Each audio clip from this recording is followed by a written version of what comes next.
menanggapi menyikapi kemarin putusannya Amar Zoni 7 tahun denda 1 miliar, subsidiarnya 114 hari. Dari kacamata hukum Abang, apa yang Amar Zoni dapatkan, apakah sudah sesuai apa belum, Bang? Kalau menurut saya hukumannya termasuk rendah. Harusnya lebih berat karena dia berulang kali melakukan tidak pidana di putusan narkoba. Apalagi yang kemarin itu difonis 7 tahun itu kan mereka pesta itu kan di dalam rumah, di mana tempat yang harusnya clear ya. Jadi urusan apapun termasuk hukum narkoba. Tadi juga mencederai terkait dengan pengakuan di lapas. Saya juga minta supaya tugas lapas itu harus ditindak karena itu membahayakan. Tempat yang dianggap aman justru tidak aman buat geng narkoba itu. Saya apapun itu kan kita harus hormati, namanya itu keputusan pengadilan, itu pasti ada pertimbangannya. Tapi kalau pelaku narkoba itu kan tidak boleh dipercaya karena orang narkoba itu pasti suka berhukum, bahkan suka juga menghabiskan uang supaya menggunakan barang haram. Dan yang lebih fatal lagi kalau tidak ternyata sama-sama.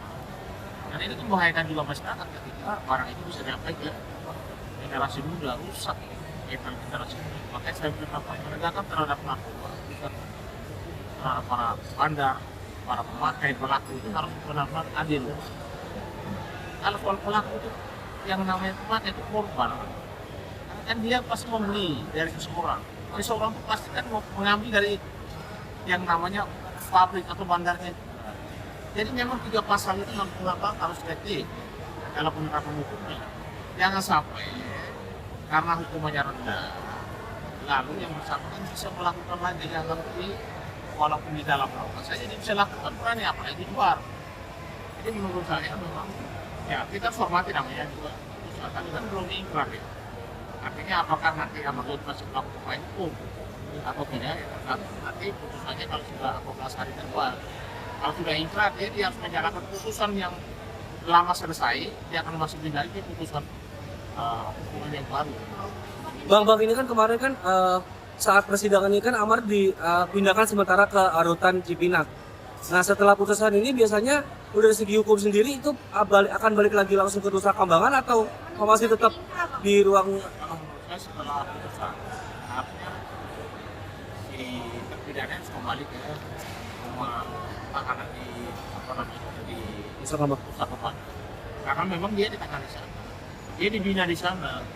Nanti tidak menunggu ingkrah ya Bang, kalau misalkan nanti dia mulai berani. Karena menurut saya tidak menunggu ingkrah.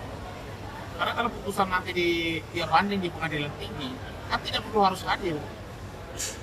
Karena itu kan amar putusannya yang akan dilihat apakah itu sudah sesuai atau tidak. Lalu dia mau misalnya ngasasi lagi, ya silakan, tapi dia harus tetap berada di rumah tahanan atau lapas di Nusa Kambangan. Karena memang itulah tempatnya. Saat ini dibina kan situ. Bang, sejauh ini kan masih pertimbangan ya Bang untuk mengajukan banding. Sebenarnya kalau nanti akan mengajukan banding sendiri atau hukumannya bisa lebih berat Bang? Kalau saya lihat bahwa kalau dia banding, semuanya malah bertanggung.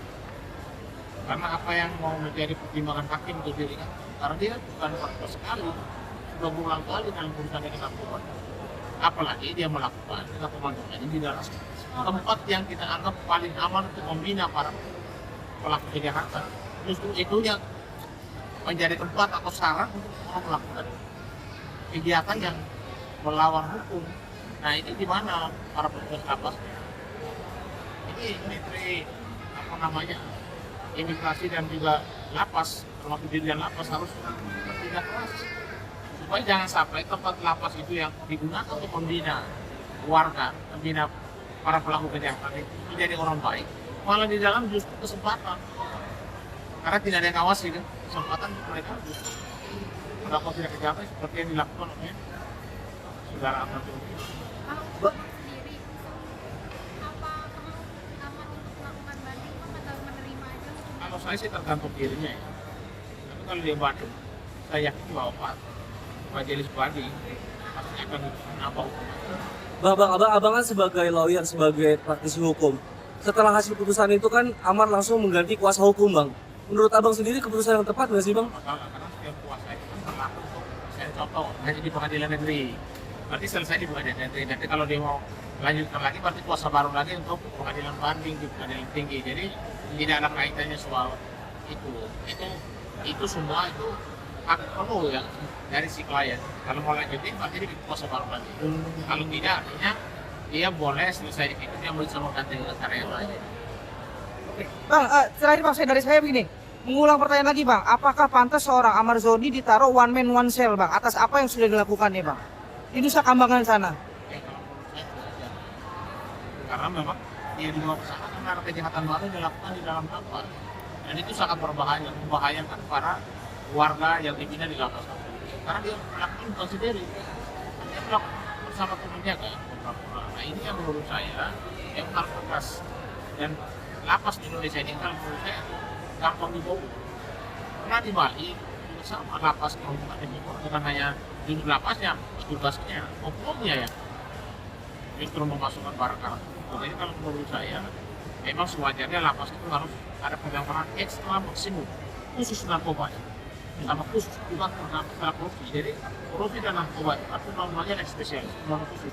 Sehingga memang dua lapas ini harus pengamanan harus super maksimum.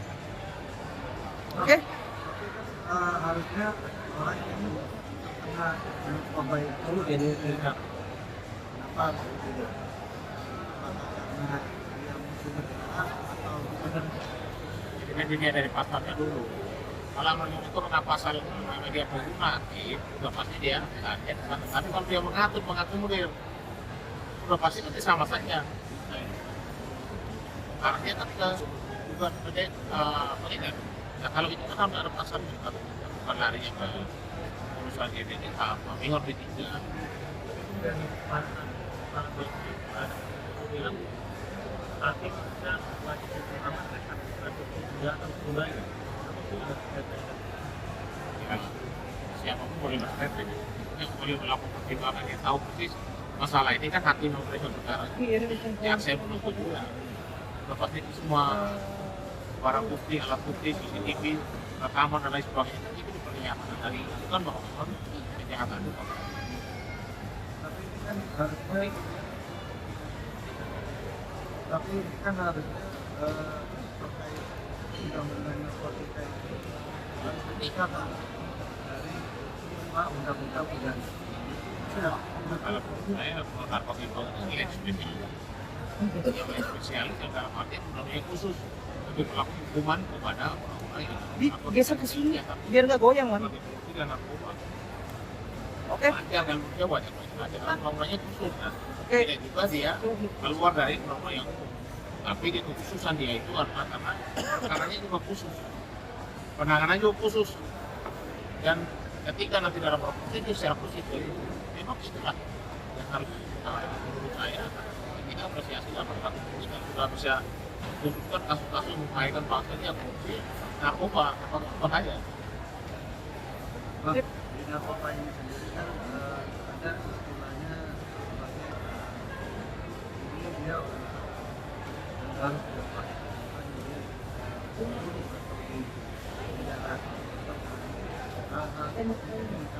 Kalau orang pemakai karena dia kekuatan karena dia pemakai aktif itu kan memang sulit tapi sampai melakukan ini. Sebenarnya pemakai aktif itu laporan aja ke BNN. Itu pasti akan dapat peranan itu semua. Kalau memang ditangkap dan bukan di dalam ini cuma pemakai tapi tidak berbeda. Apalagi juga berpolitik sebagai bandar. Itu kan bahaya. Contoh kasus yang hari ini, kasus sekarang narkoba yang tertangkap belum masuk ke dalam kasus di Bali ditangkap di Bali itu orang Asia pun dari baru-baru ditangkap di Jakarta Utara itu fake. Ya sekarang kan negara semua melarang di dunia itu sudah dilarang memakai narkoba aktif sudah bisa hampir 2 juta orang apa juta lebih pemakai aktif ya. Apalagi pemakai tidak aktif ini bahaya loh. Makanya saya bilang pemakai narkoba itu seperti gunung dan para pengedar dan para bandar narkoba itu lebih banyak bawa ke Indonesia karena pemakainya banyak. Ya kalau pemakainya banyak, uangnya itu kan pemakainya. Jangan beratas hanya pemakaian. Pengedar dan bandar itu ambil gudang kalau dia di dalam luar negeri masuk ke Indonesia dengan cara transportasi laut luar itu kan tugasnya. Itu yang tugasnya ini. merebus yang namanya para pelaku kejahatan narkoba transnasional, bahkan transnasional. Itu yang menurut saya harus segera dilakukan. Berarti pihak-pihak juga seharusnya membuktikan siapa orang dibalik amal ini, Pak. Harusnya bukan pihak jasa, kepolisian juga harusnya setelah aman ini ditangkap siapa yang menjual, lalu penjual ngambil dari mana Pak? Nah, pasti ditelisik kan? Ya itu kan tugas kepolisian, tugas BNN, tugas polisi narkoba. Kan kita tidak bisa masuk ke ranah situ. Tapi prinsipnya sama yang bersangkutan sudah divonis 7 tahun dengan denda 1 miliar kan? Ya itu artinya apa? Artinya memangnya pelaku kejahatan narkoba itu. Bang, baiknya disediakan untuk bandingnya atau seperti apa? Ya karena ini kan masih waktunya kan baru belum sampai 14 hari ya. Mungkin bisa saja mereka banding, minta peranan hukuman, saya minta dibebaskan. Ya kalian tahu bahwa banding juga tidak gampang.